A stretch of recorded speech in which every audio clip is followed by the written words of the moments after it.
This video is powered by GameBeat. Check description for more information.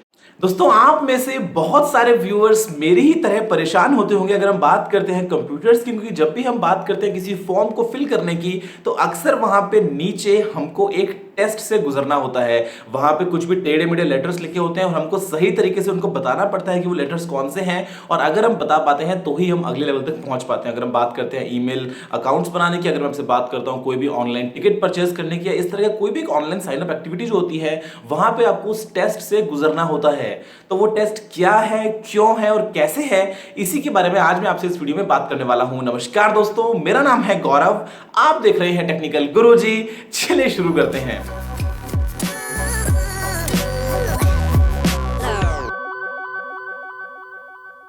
दोस्तों जिस test की मैं आपसे बात कर रहा हूं उसको हम कहते हैं कैप्चा, और कैप्चा एक एक्रोनियम है, एक फुल फॉर्म जो है इसकी वो निकल के आती है completely automated public Turing test to tell computers and humans apart. यानी कि एक ऐसा टेस्ट जिसकी मदद से कंप्यूटर्स या जो भी सिस्टम है उसको पता लग जाए कि जो यूजर है वो एक कंप्यूटर है या फिर एक ह्यूमन है। अब ऐसे में अगर आप बात करते हैं उस टेस्ट की डिफिकल्टी लेवल की, तो वो जो टेस्ट है वो हम इंसानों के लिए काफी इजी होता है। जो हमारी सक्सेस रेट रहती है वो रहती है करीब 80% से भी ज्यादा।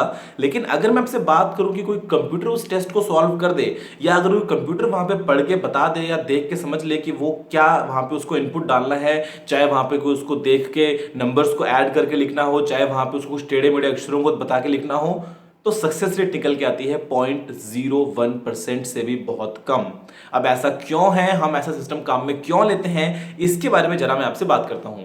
दोस्तों देखिए, जो टूरिंग टेस्ट है जिसकी मैंने आपसे भी बात की, टूरिंग टेस्ट एक ऐसा टेस्ट है जो ये डिफरेंशिएट कर देता है कि कोई कंप्यूटर किसी इंसान की नकल कर सकता है एक तरीके से या फिर नहीं कर सकता है। और ये टेस्ट काम कैसे करता है कि फॉर एग्जांपल मान लीजिए मैं हूं जो टेस्ट ले रहा हूं, और मेरे सामने दो एप्लीकेंट्स हैं, एक इंसान है और एक कंप्यूटर है। मुझे नहीं पता कि कौन सा क्या है, मतलब कौन इंसान है कौन कंप्यूटर है, और मैं उनसे सवाल पूछूंगा।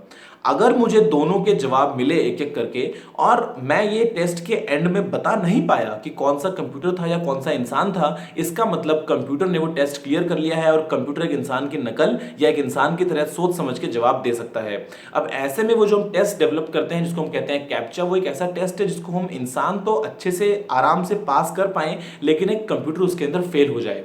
फॉर एग्जाम्पल मैं आपसे बात करता हूं जीमेल अकाउंट की। तो जब भी आप एक जीमेल अकाउंट बनाते हैं तो आपके सामने वैसा एक आता है कैप्चा, जहां पे आपको लिखना पड़ता है कि वो क्या अल्फाबेट्स हैं या कुछ भी सम है, कुछ भी नंबर है वो आपको लिखना पड़ता है, या फोटो देख के बताना होता है कि कौन सी फोटो में कार है, कौन सी फोटो में आपको फूल दिख रहे हैं, पत्ते दिख रहे हैं। तो ऐसे में होता क्या है कि हम इंसान तो बड़ी आराम से कर लेते हैं और हमारा अकाउंट बन जाता है। लेकिन आप इमेजिन करके देखिए कि ऐसा कोई हैकर है या ऐसा कोई स्पैमर है जो चाहता है कि उस सिस्टम को उसकी कमजोरी तक पहुंच जाए और उस सिस्टम को खराब कर दे। तो ऐसे में अगर वो एक कंप्यूटर कोड लगाता है जिसके जरिए वो एक घंटे में मान लीजिए 1 लाख ईमेल अकाउंट्स को डालने की रिक्वेस्ट डाल देता है, तो वो ऐसा नहीं कर पाएगा, क्योंकि वो जो कंप्यूटर कोड है वो पूरे काम कर लेगा लेकिन उस कैप्चा में जाके फेल हो जाएगा और इसीलिए उसका अकाउंट नहीं बन पाएगा। तो ये चीज अगर आप कहें किसी फ्री ईमेल सर्विस के लिए, किसी टिकट की बुकिंग के लिए, किसी स्मार्टफोन की बुकिंग के लिए, आप अगर कुछ ऑनलाइन परचेज करते हैं उस चीज के लिए, तो हर एक स्टेप पे काम आती है। और इसकी कोशिश हमेशा से यही रहती है कि कंप्यूटर्स को वहां पे फेल होने दे, मतलब कंप्यूटर पास ना हो पाए, ताकि वो उस सिस्टम को खराब ना कर दे अगर कोई ऐसा स्पैमर, ऐसा कोई हैकर अगर उस सिस्टम को एक्सप्लॉइट करना चाहता है। और इसी के साथ साथ इंसानों के लिए इतना मुश्किल भी ना हो कि वो खुद ही उसमें फेल हो जाएं। तो हमारे लिए कभी कभी ऐसा होता है कि हम 2-4 बार में ठीक से नहीं कर पाते, लेकिन फिर हम कर देते हैं, उसको रिफ्रेश करते रहते हैं। तो यहां पे आपके सामने कई बार तो कुछ स्कैन्ड इमेजेस, स्कैन्ड नंबर्स हो जाते हैं। कभी कभी आपको सिंपल एक कैलकुलेशन बोल दी जाती है कि 4+2 कितना होता है। कभी कभी वहां पे जंबल्ड वर्ड्स होते हैं, बहुत सारे टेढ़े मेढ़े। तो ये अलग अलग टाइप के कैप्चाज हैं, अलग अलग टाइप के सिस्टम्स हैं, और हर एक के अपने छोटे छोटे इंडिविजुअल प्रोस एंड कॉन्स हैं। लेकिन एट द एंड सिस्टम यही निकल के आता है कि वो एक ऐसा टेस्ट जो इंसानों को आसानी से पास कर दे और कंप्यूटर्स को कर दे वहां पे फेल। लेकिन अगर कोई कंप्यूटर उस टेस्ट में पास भी हो जाता है तो भी डरने की, चिंता करने की बात नहीं है। ये एक तरीके से एक प्राउड मोमेंट होता है। हालांकि गलती तो मतलब सिस्टम में अगर कुछ ऐसा करे तो हो सकती है, लेकिन अगर कोई कंप्यूटर ऐसा क्लियर कर लेता है तो बेसिकली हमें खुश होना चाहिए कि हम आर्टिफिशियल इंटेलिजेंस की तरफ एक और कदम आगे बढ़ गए हैं और कंप्यूटर्स भी काफी हद तक इंसानों की तरह सोच सकते हैं, समझ सकते हैं और वो जवाब दे सकते हैं। दोस्तों फिलहाल के लिए इस वीडियो में इतना ही। मुझे उम्मीद है कि आप जान गए होंगे कैप्चा के बारे में, इसकी फुल फॉर्म के बारे में और इसकी जरूरत हमें क्यों पड़ती है।